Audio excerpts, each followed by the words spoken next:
తల్లిదండ్రులు కోరుకున్న బాల్యం. శేషం సుప్రసన్నాచార్యులు.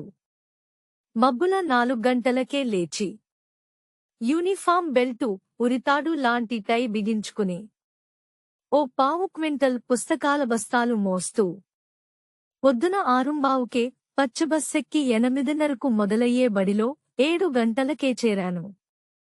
చదివేది ఎల్కేజీ. ఉద్గ్రంథాల క్రేజీ. ఎట్టకేలకు బడి మొదలైంది. మేం ఏవో అడిగితే మాతృభాషలో చెప్పాను అంతే.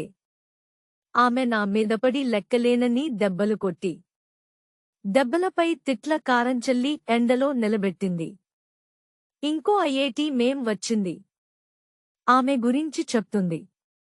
అయ్యేటేందో నాకు తెల్వకపాయే. మరో మేమొచ్చి ఏదో నీట్ అని చెప్పవట్టే. ఇంట్లో మా అమ్మ నీట్గా ఉండుమని చెప్పిందిగని ఈ నీటేందో తల్కాయ నొప్పి లేసే. ఇంకా ఏంసని అదేంది బిట్స్ పిలాని అని ఏమేమో జెప్పిండ్రు.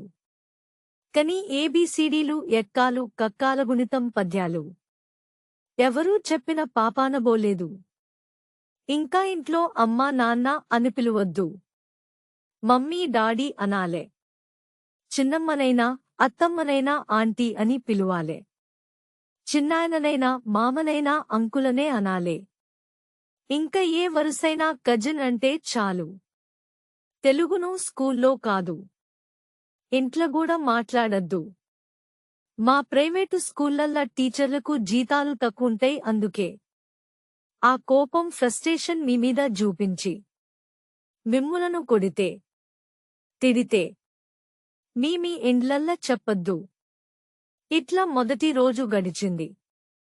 ఇంట్లకొచ్చినాంక మా అమ్మానాయన ఈ దెబ్బల గురించి అడుగలేదు.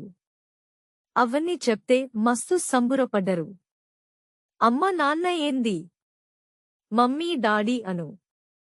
ఈ కానించి అన్నీ ఇంగ్లీషుల మాట్లాడాలే, అందర్నీ ఇంగ్లీష్ల పిలువాలే అని బెదిరించుండ్రు.